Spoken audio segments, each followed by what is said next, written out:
आज से लगभग 2500 वर्ष पूर्व जब भारत ज्ञान और तप की भूमि बन चुका था, भगवान गौतम बुद्ध तथा भगवान महावीर एक साथ इस धरती पर विचरण कर रहे थे। उसी समय एक तीसरा मत भारत की धरती से उभरा। यह मत था आजीवक संप्रदाय। इसके प्रवर्तक थे मक्खली गोसाल। एक दृष्टि से देखा जाए तो आजीवक संप्रदाय एक बहुत अनोखा तथा मस्त धर्म था। यदि आप आजीवक संप्रदाय के उपासक हैं तो बस आपको कुछ भी करने की जरूरत नहीं। यदि आपने किसी की मदद की तो ना उसमें कुछ अच्छा है, और यदि आपने किसी की हत्या भी कर दी तो उसमें भी कुछ बुरा नहीं, क्योंकि आजीवक दर्शन के हिसाब से ना कुछ अच्छा है ना कुछ बुरा, ना कोई पाप है ना कोई पुण्य है। सब कुछ पहले से ही नियति से तय है। आजीवक संप्रदाय के साधु भी भगवान महावीर की तरह निर्वस्त्र रहते थे, परंतु उनकी निर्वस्त्रता और भगवान महावीर के दिगंबरत्व में फर्क था। जहाँ भगवान महावीर और उनके शिष्य सौम्य तथा निर्मल प्रतीत होते थे, तो वहीं आजीवक संप्रदाय के साधु बड़े बड़े केश रखते तथा शरीर पर भभूति आदि लगाए रहते। आजीवक संप्रदाय के साधु भी यूं तो खूब तपस्या करते थे, परंतु उनका मानना था कि वे तपस्या नहीं कर रहे, अपितु नियति उनसे तपस्या करवा रही। आजीवक संप्रदाय के प्रवर्तक मक्खली गोसाल आरंभ में भगवान महावीर के शिष्य के रूप में 6 वर्षों तक रहे। दोनों ने तप त्याग की सीमाओं में एक लंबा सफर साथ किया। इन्हीं वर्षों के दौरान गौसाल के विचारों ने एक निर्णायक मोड़ लिया।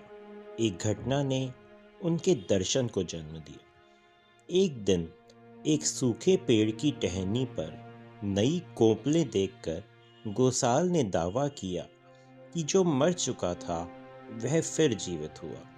महावीर ने शांत स्वर में कहा, नहीं, ये नई कोपलें हैं, पुरानी नहीं लौटी। गोसाल ने इस घटना से सिद्धांत बनाया, आत्मा का पुनरुत्थान संभव है। यहीं से उन्होंने अपने नियतिवाद की नींव रखी। उनका मानना हो गया कि मनुष्य का कोई अधिकार नहीं, सब कुछ एक पूर्व निर्धारित चक्र द्वारा होता है। गोसाल के नियतिवाद का अर्थ था मानव प्रयास या कर्म अर्थहीन है। महावीर ने इस विचार का कड़ा विरोध किया।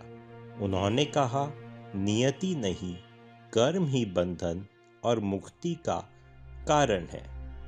बुद्ध ने भी आजीवक दर्शन को अस्वीकार करते हुए कहा, प्रयास ही ज्ञान का आरंभ है। विचारों के इस मूलभूत अंतर के कारण महावीर और गोसाल एक दूसरे से अलग हो गए तथा गोसाल ने अपना स्वतंत्र संप्रदाय आजीवक स्थापित किया। आजीवक परंपरा के 3 मुख्य सिद्धांत थे। सबसे पहला पूर्व निर्धारण, अर्थात नियति सबसे सर्वोच्च शक्ति है।